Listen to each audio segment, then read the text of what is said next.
Today I am publishing the first volume of my report into the Manchester Arena bombing on the 22nd of May 2017. My report, when finished, will consist of 3 volumes. The first considers the security arrangements at the arena, both generally and in particular on the night of the Ariana Grande concert, and whether they were adequate in view of the risk at the time of a terrorist attack occurring. I set out in the report the circumstances in which the attack happened, and I consider what more could and should have been done to improve security. As everyone knows, a suicide bomber evaded the security outside the arena and detonated his bomb just as the concert was coming to an end, killing 22 people and injuring many, many more. It should not be necessary to have security to protect us from murderers who have formed the intention to kill innocent members of the public, including children, in pursuit of their distorted beliefs. But while the terrorist threat remains, and it shows no signs of going away, we do need to have in place protective measures which provide security against the threat, but do not prevent us enjoying the freedoms which are part of our way of life. The inquiry has examined in detail the security provision against terrorist attacks at the Manchester Arena and in the City Room on the 22nd of May 2017. I heard evidence from 53 witnesses over a period of 32 days lasting 154 hours and considered over 1,000 documents. For many of those witnesses, giving evidence was a very stressful experience and involved reliving what for them had been a deeply distressing event in their lives.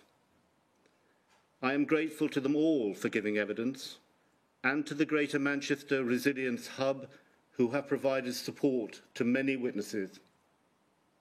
It has been stressful and painful for the families of the deceased and those who survived this attack to hear this evidence, and I am grateful for their patience and for the dignity which they have shown in their approach to this difficult process.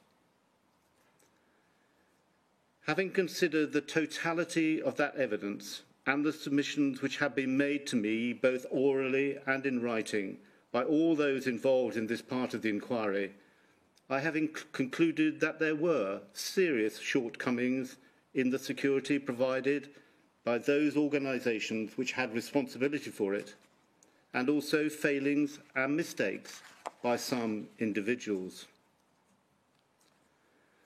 When the mistakes and shortcomings set out in the report are considered, it needs to be at the forefront of that consideration that responsibility for what happened and for causing so many deaths and serious injuries lies with Salman Abedi, the suicide bomber, and his brother Hashim, who assisted with the preparations. Hashim Abedi is now serving sentences of life imprisonment for offences including the murders of 22 people. The brothers intended to cause as much harm as they could. No other person or organisation acted with the intention of causing any injury or with any idea their actions or lack of action would or could assist a suicide bomber carrying out his evil intentions. There will be those who consider that I have been overcritical in reaching the conclusions that I have. They will suggest that I have used hindsight in reaching my decisions and have made scapegoats of some individuals. Others may consider that I have not been critical enough. In reaching my conclusions, I have considered all of the evidence. There are not many people who, like me, have heard it all. I have tried to avoid any impermissible use of hindsight, and above all, I have tried to be fair. I was urged by everybody to avoid looking for scapegoats. I have not looked to blame anyone, but where, having considered the evidence I consider that individuals have fallen below a proper standard in carrying out their important roles in protecting concertgoers, I have said so. It should be remembered in relation to a number of the individuals who are subject to criticism that once the bomb had been detonated, they went as quickly as they could into the city room where the bomb had detonated and did what they could do to assist the victims. Some will say that if you look at any incident such as this in the degree of detail that I have, you will inevitably find things that have gone wrong. That may be so, but when you are considering an event which has caused as much harm and suffering as this attack, it is only right that the circumstances should be scrutinised with the greatest care. An important part of the report deals with what are called missed opportunities. There were a number of opportunities to identify Salman Abedi's activities as being suspicious on the night before he detonated his bomb. What I cannot say with any certainty is what would have happened if those opportunities had not been missed. Salman Abedi might have been deterred from committing this outrage, but might have done the same thing elsewhere. He might have detonated his bomb earlier in a different location, in or close to the city room. The report deals in details with the shortcomings in security. I will not go into detail now, and I invite those interested to read that detail in the report before forming a judgment. For now, I will talk only about some of my overriding impressions. On the 22nd of May 2017, the threat level set by the Joint Terrorism Analysis Centre was severe. That meant that a terrorist attack was highly likely. Whilst the threat was not specific to any particular premises, the arena was always a possible target for a terrorist.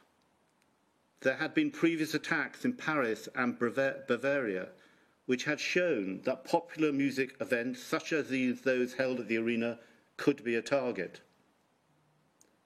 Everybody concerned with security at the arena should have been doing their job in the knowledge that a terrorist attack might occur on that night. They weren't. No one believed it could happen to them. The threat level had been that severe for a period in excess of 2.5 years, and it is difficult to maintain a level of preparedness over a long period. That is not a criticism of the threat level. While the threat was high, the level needed to be at severe. It was the responsibility of managers to ensure that the message that the threat level was severe was refreshed in such a way that people did not become complacent about it. The essential message is that all employees need to be on the lookout for suspicious behaviour, which when they see it, they should report to their relevant supervisor. Employees must know how to identify suspicious behaviour, be encouraged to report it, and not feel that they may be criticised if it turns out to be a false alarm. Further, there was insufficient sharing of information between those people concerned with security at the arena. Another recurring theme in this inquiry is the need to efficiently share information with partners and neighbours. The effect of this will be to greatly increase the efficacy of the response.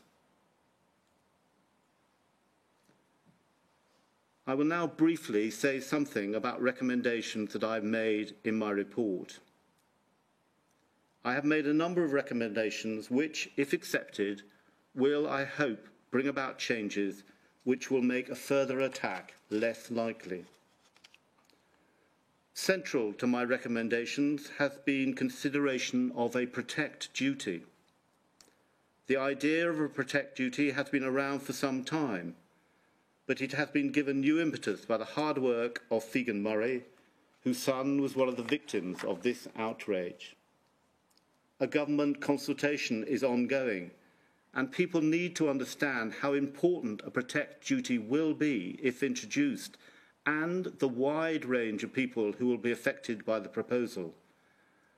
I would encourage people to participate in the consultation if they have not already done so. There is limited time to respond. The consultation ends on the 2nd of July of this year. I have concentrated on considering a protect duty for large premises, such as the arena. I fully support the introduction of such a duty. I have not dealt with the other categories of a protect duty proposed by the government because I have not heard evidence relating to them and very different issues arise. In relation to premises like the arena, I have recommended that the requirements of the duty are stringent. There seems to me to be no reason why large commercial organisations should not take all reasonable precautions to protect their customers from a terrorist attack. There will be different views as to how stringent the duty should be, and ultimately it is for Parliament, representing the public, to decide the appropriate proportionate level. Having heard about the effect of the deaths of the 22 people who died on their families and friends, and the effect on those left permanently injured, I consider that a rigorous duty is appropriate. I hope that the consultation will lead to a lively debate on what is an important matter, and that it will be possible for it to be passed into law quickly. I will not deal with my other recommendations as they are set out in my report. As the inquiry will continue to hear evidence until the end of this year, I hope that I will be able to review progress that has been made on those of my recommendations that are accepted. I am grateful to the Chairman of the Manchester Bench and the Clerk to the Justices for allowing us to use part of their court. I am very grateful to all the court participants and counsel and solicitors to the inquiry for their hard work and for the assistance which they have given me. It has not always been an easy process, particularly as it has taken place during the COVID pandemic. I am grateful to all those who provided the equipment and the expertise which enabled us to keep going, even when we were only permitted to have a limited number of people in the hearing room. I am grateful for the tolerance of those who have been put to inconvenience as a result of the alterations that we've had to make due to the pandemic. We will continue next week with our hearings into the adequacy of the emergency response, which will form the subject matter of the Volume 2 report. Finally, we will deal with the radicalisation of Salman Abedi and what the intelligence services and counter-terrorism police knew, and in the light of that, what, if anything, they could and should have done to prevent the attack. My conclusions on those matters will form Volume 3. I will see some of you at 9:30 on Monday morning.